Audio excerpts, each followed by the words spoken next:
want to talk today about the controversy over diversity, equity, and inclusion. I want to compare it with affirmative action. Affirmative action was created during the civil rights era, 1964 and 65, and then now it has been with us almost 60 years. And it said that African Americans had not been given equality of opportunity. And it was often challenged by not just so-called whites, but Asians as well. And then something happened to this paradigm. When the Obama administration came in,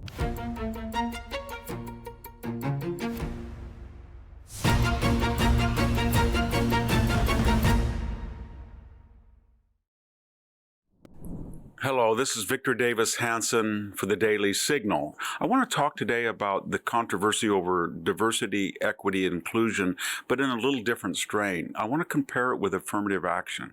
Affirmative action was created during the civil rights era, 1964 and 65, and then now it has been with us almost 60 years.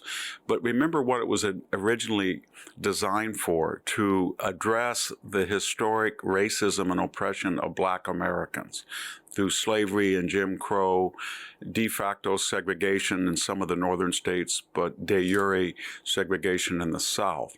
And it said that because of that, African Americans had not been given equality of opportunity. The statute never said anything about quotas or quality result. That's something that came in later. But the point I'm making, affirmative action was envisioned for this historic minority that made about 12% of the population. It was challenged in the courts for years, and it was often challenged by not just so-called whites, but Asians as well, because their SAT scores, to take the example of college admissions, or their GPAs were often 200 or 300 points in the case of the SAT, and GPA 4 versus 3.2 in the case of GPAs. By that I mean African Americans were being admitted with less impressive statistics than whites, but especially Asians. And then something happened to this paradigm. When the Obama administration came in, they saw that that constituency was not big enough for the type of woke agenda that they were envisioning. So they recreated it. They used a word diversity, and diversity then would morph in during the Obama years to diversity, equity, and inclusion. They added the equity and inclusion so you didn't obsess on race, which was the obsession, but they didn't want you to think about that.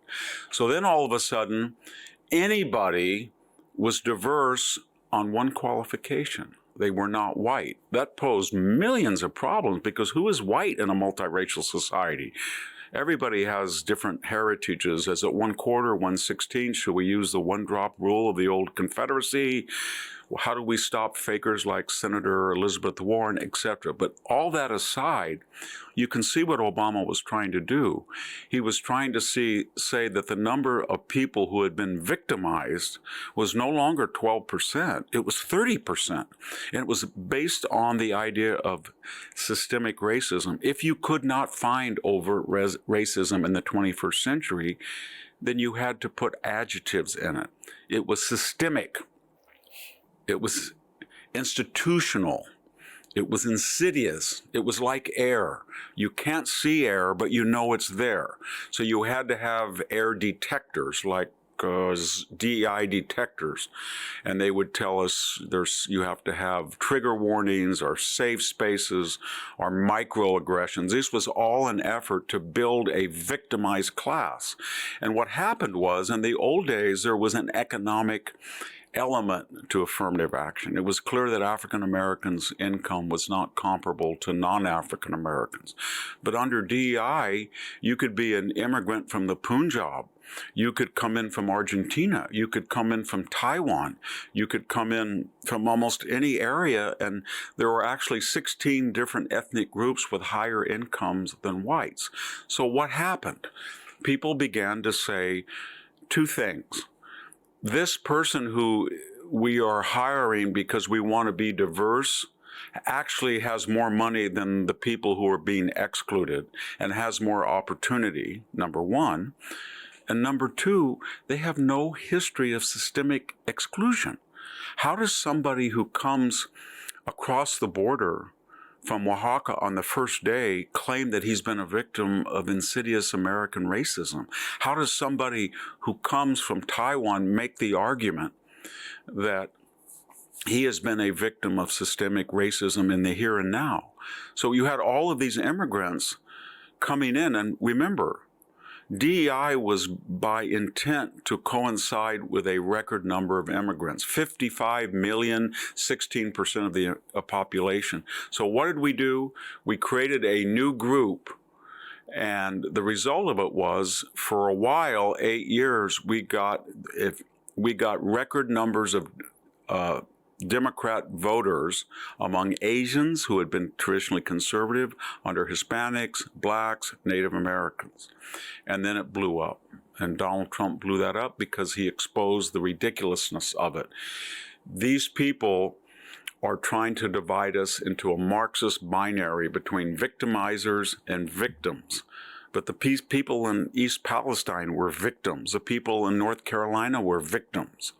And there's some of the victimizers are not white. And so it's so convoluted now. And it makes no sense in terms of economic advantage or historic racism or bias or who is what. Let's just get rid of it and start to treat people as people and make identity politics incidental and not essential to who we are. This is Victor Davis Hanson for the Daily Signal. Thank you for watching today's podcast. And for more news like that, subscribe to the Daily Signal. And maybe you can check out my own website at victorhanson.com for podcasts, lectures, ultra series behind a paywall, but more importantly, just daily columns that are accessible and free to everyone. Thank you very much.